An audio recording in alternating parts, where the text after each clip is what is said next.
On the afternoon of October 24th, 1979, Stanislav Alexandrovich Levchenko walked toward the United States Embassy in Tokyo, carrying a leather briefcase and the weight of 18 years in Soviet intelligence. The day was overcast, typical for late October in the Japanese capital, with a persistent dampness in the air that made his shirt stick to his back beneath his jacket.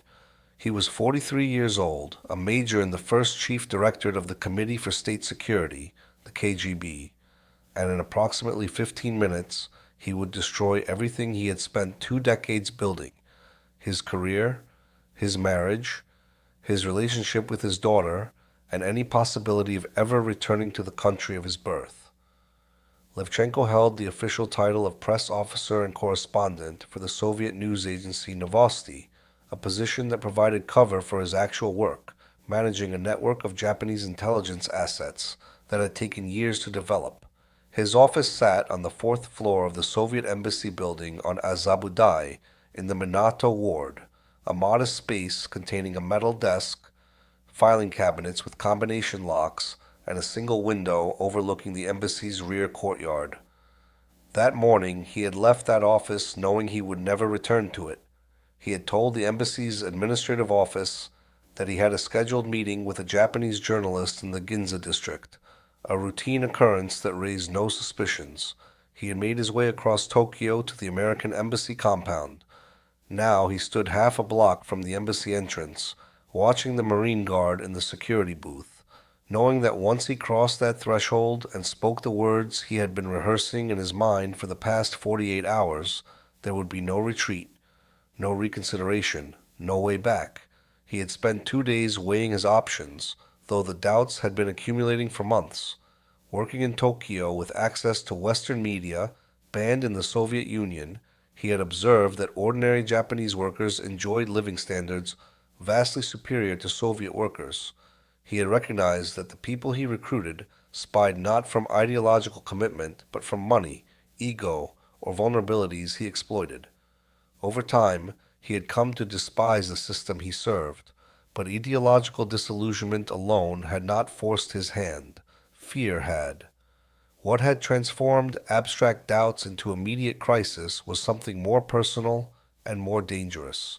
In the weeks before his defection, Levchenko had become involved in personal relationships that violated KGB regulations, relationships that carried severe consequences if discovered. He had learned through informal channels within the embassy that rumors about his conduct had reached KGB security officers and that Moscow might be planning to recall him for consultations. In KGB parlance, an unscheduled recall for consultations could mean many things, but for an officer suspected of security violations, it often meant investigation, interrogation, and punishment, ranging from career destruction to imprisonment. Levchenko understood that if he returned to Moscow under these circumstances, his ability to control his fate would end the moment he boarded the aircraft. Now he faced impossible choices. He could return to Moscow and attempt to defend himself, hoping allegations were vague enough that punishment might be avoided. He could end the relationships and demonstrate renewed commitment, hoping to deflect suspicion. Or he could defect, providing American intelligence with information in exchange for asylum. Each option carried enormous costs. Returning meant submitting to a system he no longer trusted, facing accusations he might not refute, accepting whatever punishment the KGB determined appropriate. Staying meant continuing to work for an organization he despised, living with constant anxiety about whether he had dispelled suspicion. Defecting meant abandoning his wife and daughter in Moscow, where they would face interrogation, loss of privileges, and social stigma as the family of a traitor. On the morning of October 24th, Levchenko had made his decision. If he was going to defect, it had to be immediately, before any official recall order was delivered and before his movements could be restricted. Now, standing outside the American embassy, he forced himself to move forward. He approached the entrance gate where a United States Marine Guard was stationed in a security booth. The guard, perhaps in his early 20s, regarded him with professional neutrality. Levchenko spoke in English. I need to speak with someone from the political section immediately. It is a matter of urgent importance. The guard asked him to state his business. Levchenko, aware that Soviet surveillance might be operating near the American embassy and that his time before discovery was limited, spoke clearly. I am an officer of the Soviet KGB. I wish to request political asylum in the United States. The guard's expression changed. He made a telephone call, and within minutes, Levchenko was escorted past security checkpoints into the embassy building and into a secure room where two men in civilian clothes were waiting. Before we continue with what happened next, if you're interested in the hidden human cost of Cold War espionage and the real stories behind intelligence operations, make sure to subscribe and turn on notifications. We bring you these documented cases every week, uncovering the truth behind some of history's most consequential decisions. Now, let's examine how Levchenko's choice would expose one of the largest Soviet intelligence networks in Asia and destroy not just his life, but the lives of everyone connected to him. The two men identified themselves as officers from the CIA station in Tokyo. Their initial questioning was designed to establish whether Levchenko was genuine or a Soviet plant. They asked for identifying information, for details about his position within the KGB structure, and for his reasons for seeking asylum. Levchenko provided his full name, date of birth, KGB rank, the names of his supervisors in Moscow, and an outline of his intelligence responsibilities in Tokyo. He explained his fear that Moscow was planning to recall him under circumstances that suggested he was under investigation. The CIA officers asked questions designed to verify his claims. They asked about the organizational structure of the KGB Residentura at the Soviet embassy. They asked about communication protocols with Moscow Center. They asked about other KGB officers stationed in Japan. Levchenko answered with sufficient detail to convince the interrogators that he was likely who he claimed to be. By early evening, the CIA station chief in Tokyo arrived and took over the questioning. He explained what would happen if Levchenko agreed to cooperate fully. The United States would grant him political asylum, provide him with a new identity, relocate him to the United States, and offer financial support. In exchange, Levchenko would undergo extensive debriefing sessions that could last months or years, would provide complete information about KGB operations, and would accept that his decision was irreversible. Levchenko agreed.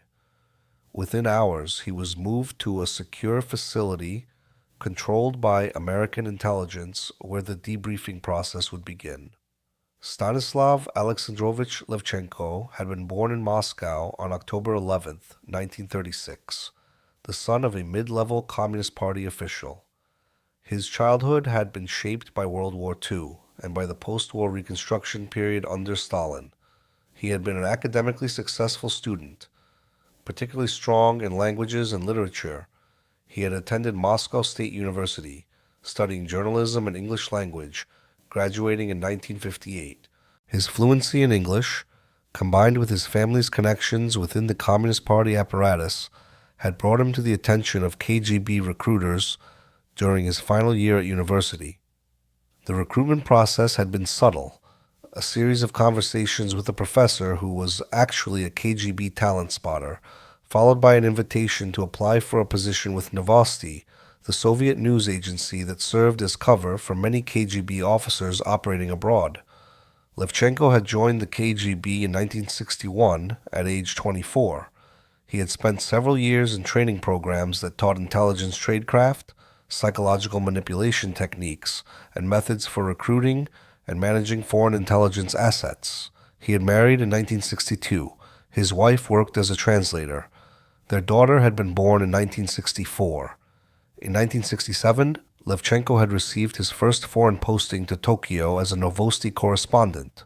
His cover as a journalist provided access to exactly the kinds of people the KGB sought to recruit. Over the next 12 years, with a 4-year break from 1971 to 1975 for advanced training, Levchenko had become one of the most successful KGB officers operating in Japan. By 1979, according to his later testimony to American intelligence officials, Levchenko was managing more than 24 active intelligence assets in Japan, The network included journalists who provided information about political developments, government employees who photographed classified documents, business executives who reported on corporate strategies, and academics who provided analysis of Japanese political trends. The network had taken years to develop, and Levchenko had taken professional pride in the intelligence it produced. Within hours of Levchenko's failure to return to the Soviet embassy on October 24th, KGB security officers began searching for him.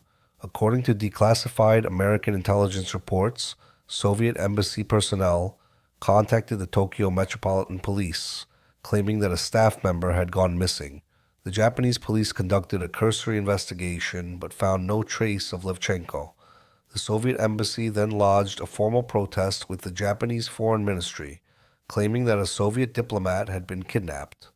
The Japanese government, after consultations with American officials who confirmed that Levchenko had requested asylum voluntarily, informed the Soviet embassy that he had defected of his own will and that there was no evidence of kidnapping. In Moscow, Levchenko's wife and daughter were summoned for questioning by KGB security personnel.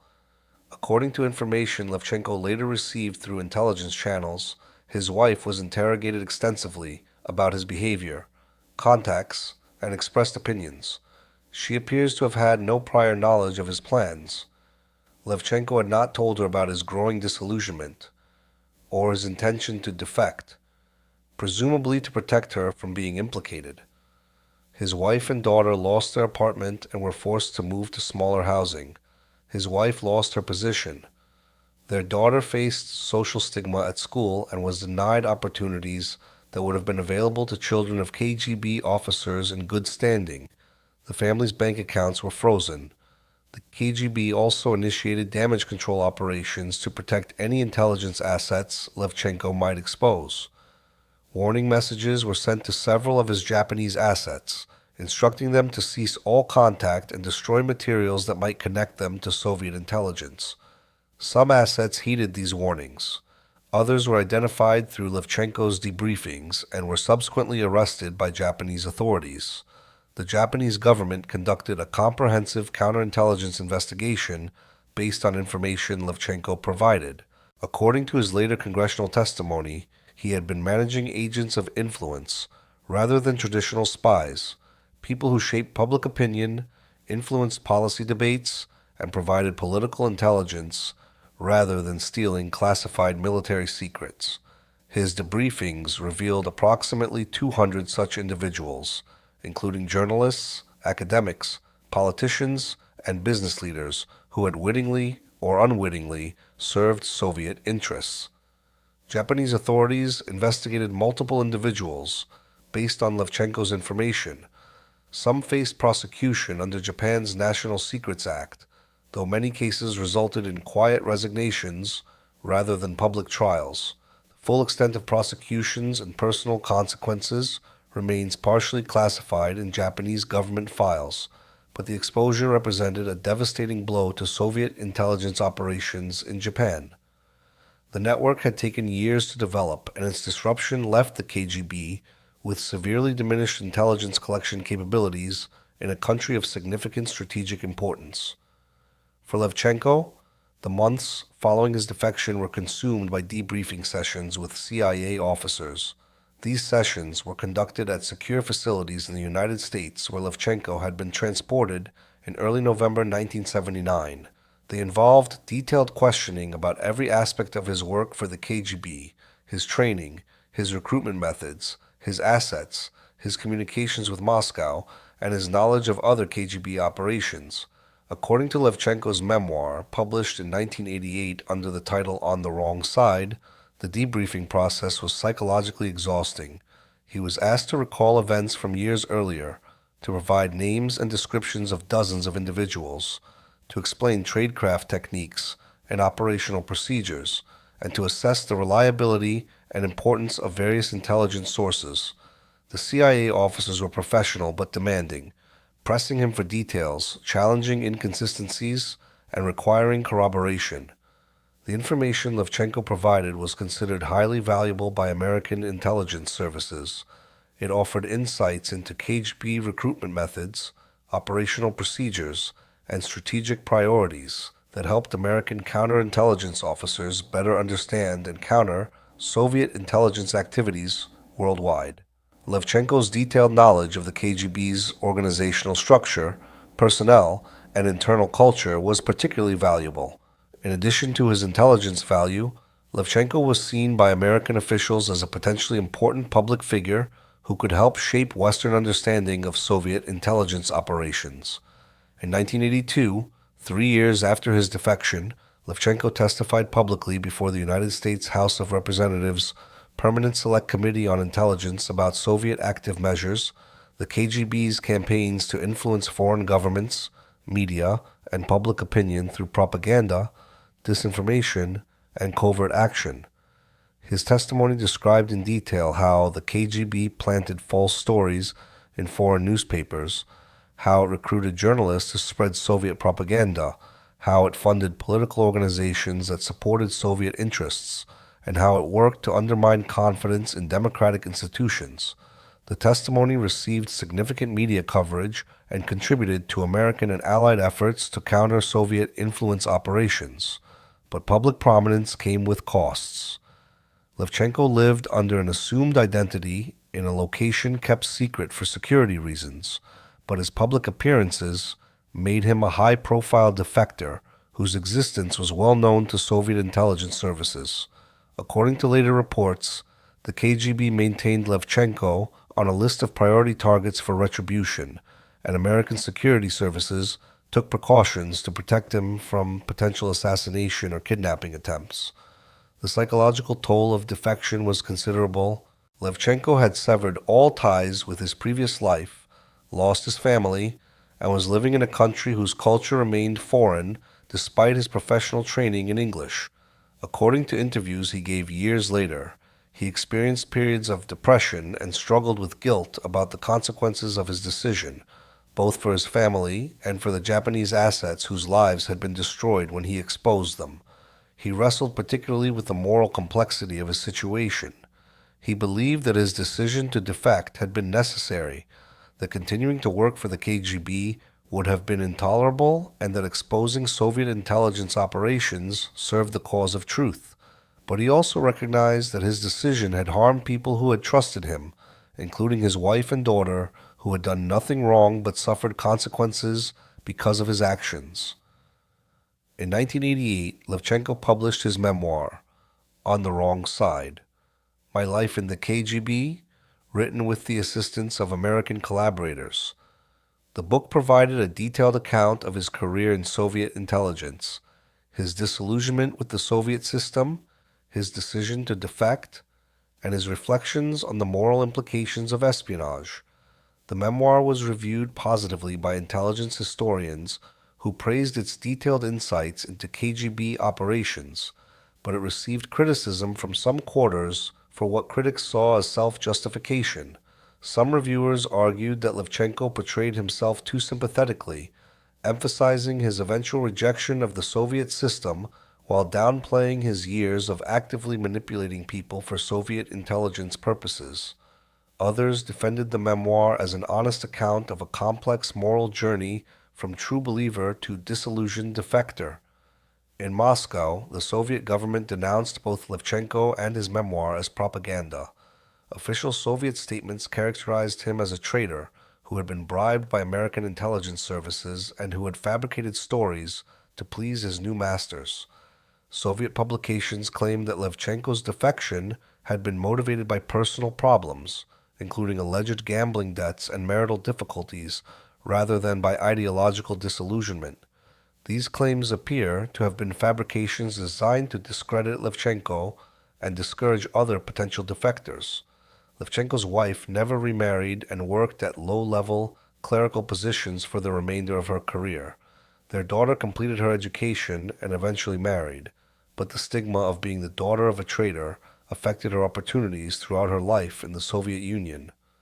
Levchenko made several attempts through intermediaries to send messages to his daughter, expressing his love and attempting to explain his decision. It remains unclear whether these messages ever reached her or how she responded. According to his later statements, not knowing whether his daughter understood or forgave him was one of the most painful aspects of his defection. The broader impact of Levchenko's defection extended beyond the immediate exposure of the KGB network in Japan. His detailed public testimony about Soviet active measures contributed to increased awareness in Western governments and media about Soviet influence operations, leading to enhanced counterintelligence efforts and greater skepticism about information sourced to Soviet influence channels. His defection also affected KGB practices and procedures. The organization conducted internal reviews to determine how Levchenko had been able to defect successfully and to identify lessons that could prevent similar defections.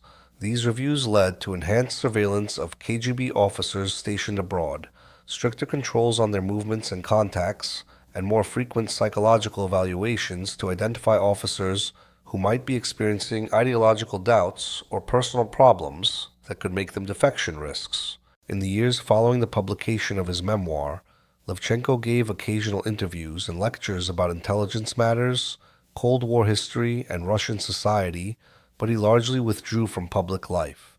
He lived quietly under his assumed identity, working at various jobs that did not attract attention and maintaining a low profile to reduce security risks. The end of the Cold War and the dissolution of the Soviet Union in 1991 created new possibilities for defectors who wished to return to Russia or reestablish contact with family members.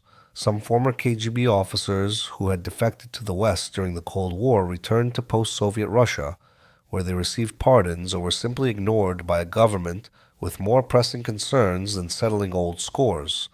Levchenko considered the possibility of returning to Russia, or at least of attempting to contact his daughter, who by the early 1990s was in her late 20s with a family of her own. According to interviews he gave during this period, he made inquiries through intermediaries about whether it would be safe to make contact. The responses he received were mixed. Some sources suggested that he would not face legal prosecution, but could face harassment from former KGB officers who still considered him a traitor. Ultimately, Levchenko decided not to attempt to return to Russia or to make direct contact with his family.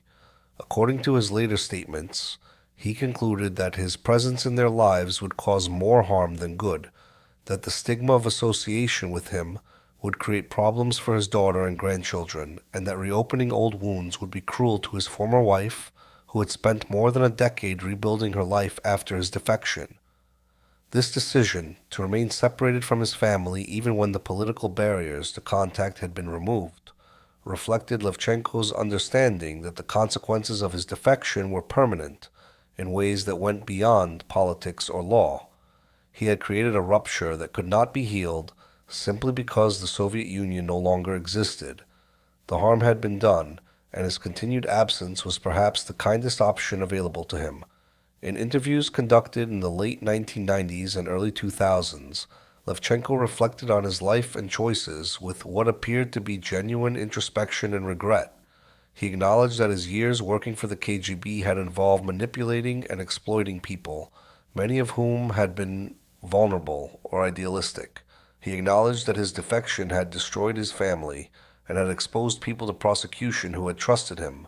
He insisted that his decision to defect had been morally necessary given his growing understanding of the Soviet system, but he did not claim that this moral necessity absolved him of responsibility for the harm his actions caused.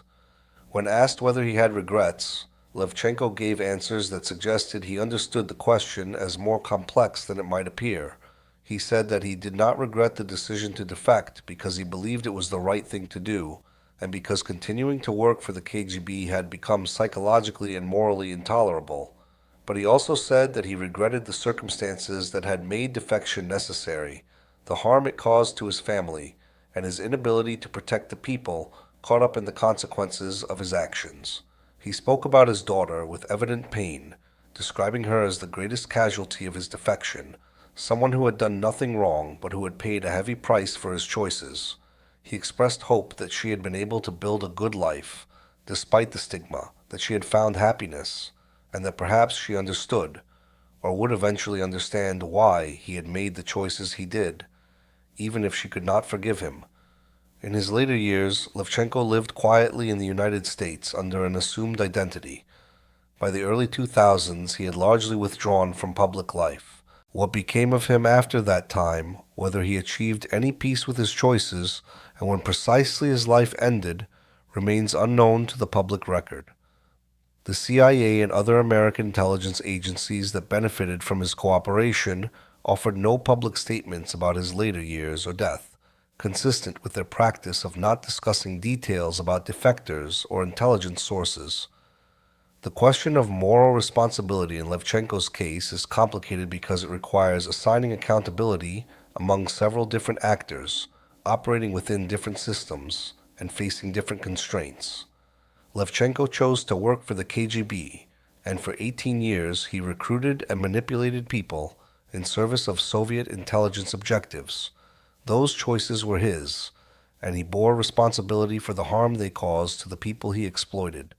But he also chose to defect when he recognized that he could no longer in good conscience continue that work, and that choice exposed Soviet intelligence operations and provided valuable information to Western counterintelligence services.